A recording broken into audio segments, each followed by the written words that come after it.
Hello and welcome to another episode of this podcast. I'm excited to be here and share some of my thoughts, ideas and experiences with you to help you grow your business in a way that works for you. So without further ado, let's have a listen. Now, before I go into today's episode in full, I just want you to think about these questions for a minute. How are you? How's the year going for you so far? Do you feel like you are on track? Do you feel like you're following your plan and you're feeling positive about things right now? Or are you feeling a little bit overwhelmed and stressed with everything? Do you feel like maybe you're working all the hours and not getting those results that you want or your desire in your business? If it's the latter, I hear you, and I can feel like this sometimes as well. And this is what I want to talk about in today's podcast. What does being a balanced entrepreneur mean to you? And it can mean something for all of us. Everyone is different. Now, lots of us, as I said in a previous episode, we start our businesses to have that better work-life balance. But then something happens. We get busier. We get into our businesses more. We get more clients. We get clients that come through unexpectedly, work that comes through unexpectedly, opportunities that are unexpected. Our clients want more from us, or we have to wear all those hats that I spoke about in an earlier episode just to keep our business going. Messages and notifications can come through on social media, on your phone, on your smartwatch, on your laptop, on your iPad all the time, can't they? And before we know it, we're working evenings, weekends, early mornings.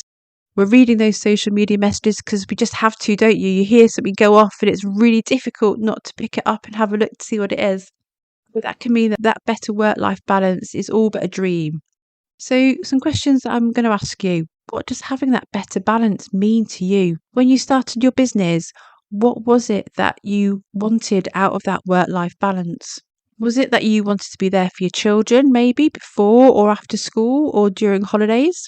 That was one of the reasons that I started my business back in 2018. I wanted to be there for when the children came home from school. I wanted to have a bit more flexibility around school holidays. And as they've grown older, I still want that. They don't necessarily need me now they're teenagers, but I know that I'm here. Did you want to have more time for yourself? So does having a better balance mean that you can do things for you when you want to do it? Does it mean that you don't have to work those shift patterns anymore or work those odd hours? Unless you want to.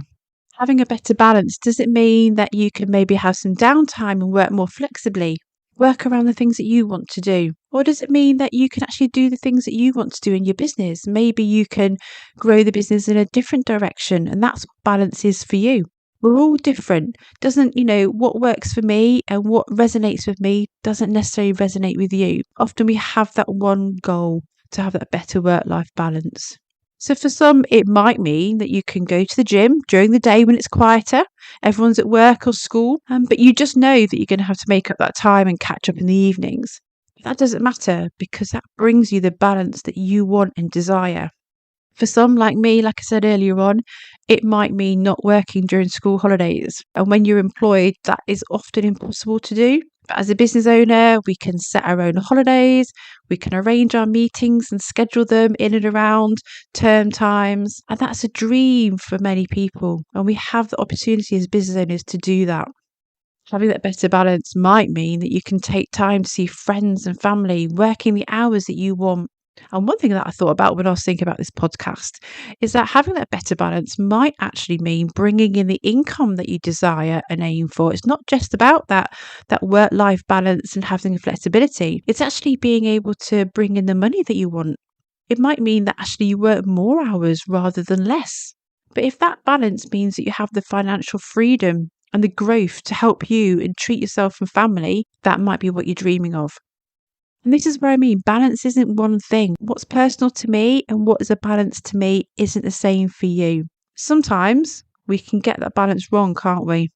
Sometimes we feel a little bit off balance. You may feel a bit overwhelmed, falling out of love with your business, like you're constantly working and this wasn't what you went into entrepreneurship for.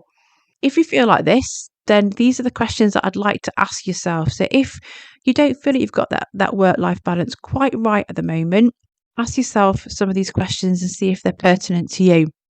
First off, is it a short-term issue? So maybe you are launching something new. Maybe you're onboarding a new client. Maybe you've got some unexpected work or opportunities that have come your way. So you're feeling a bit unbalanced, but you know it's going to end soon. You've got a plan, you've got a time frame of when that's going to be. Maybe this feeling of imbalance or unbalance is a bit more permanent. Maybe you've been feeling like this for a while.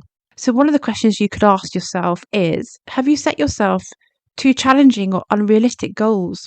Now, I spoke about goals in an earlier episode, so I know that they do have to be challenging. They do need to push ourselves, but maybe you just need to review where you want your business to be and what goals you've set yourself. Doesn't necessarily mean that you can't want them or that you can't achieve them, but maybe right now you don't have the available time or the skills or the support system in place to be able to achieve everything that you wanted to achieve. So maybe it's time to review those goals or change the support around you. Can you get extra support to help you out? Can you get maybe outsource some things, delegate some things, juggle a few things around to make sure you do achieve those goals? And sometimes, like me, have you just got so into your business that you lose track of the outside world? So we're so passionate, aren't we, about our businesses and our clients and how we help people. We can see the business growing, we can see our clients growing, and you can see the difference that you're making, that sometimes you just lose track of what's going on. And you just want to do more and more and more. But whatever the reason for the imbalance, it's important that we get ourselves back on track for our business, for our customers, for our family, our health and well-being, and our relationships. So how do you get back on track? So first off, going back to what I said earlier on, remind yourself of what that balance means and meant to you when you started your business. Is that still right? Check your goals and plans to make sure you have the steps and time frames in place to manage your time going forward. Review what you can do outside of work to get that balance right. Maybe schedule some time with friends and family, something in with your children or your partner. Turn off the notifications on your phone or get a work phone if you can, so you can then physically turn that phone off when you are relaxing and when you're having that downtime. Sometimes I just need to give myself a stern talking to if I'm feeling a little bit unbalanced and just sort of, talk to myself like I really want to tell myself off and, give myself a shake. Maybe you need to set boundaries with your clients. So when you're available, when you're not available, what turnaround times they can expect. Don't reply to messages out of hours. If you reply to messages out of hours, this encourages conversations. And before you know it, you're back in work mode. Make sure you don't lose track of what that balance means to you and the benefit that it can bring to you, your family, and your customers. And this is what this episode is all about. This podcast is all about helping remind us all that we have to have that balance. And, I want to share ideas of how we can have the business we dream of as well as the lifestyle we desire. So what are you going to do to make sure you maintain this balance? How can you make sure that those dreams of having that better work-life balance that I spoke about at the start, that flexibility, that more time for yourself, downtime with your family, not having to work all the hours if you don't want to. How are you going to make sure that you get yourself on track and maintain that? I'd love to hear from you. So let me know. You can send me a message on Instagram. You can find me at the Female Business Network, or just message me and let me know if this resonated with you, if you're feeling a bit stressed or worried or unbalanced at this moment in time, or if you've got some ideas of how you can, support others to get themselves back on track. I'd love to hear from you. So the next episode follows a similar theme, and I want to talk to you about how you can get the most out of your day, how you can be more productive. So look forward to sharing some of those tips with you in the next episode.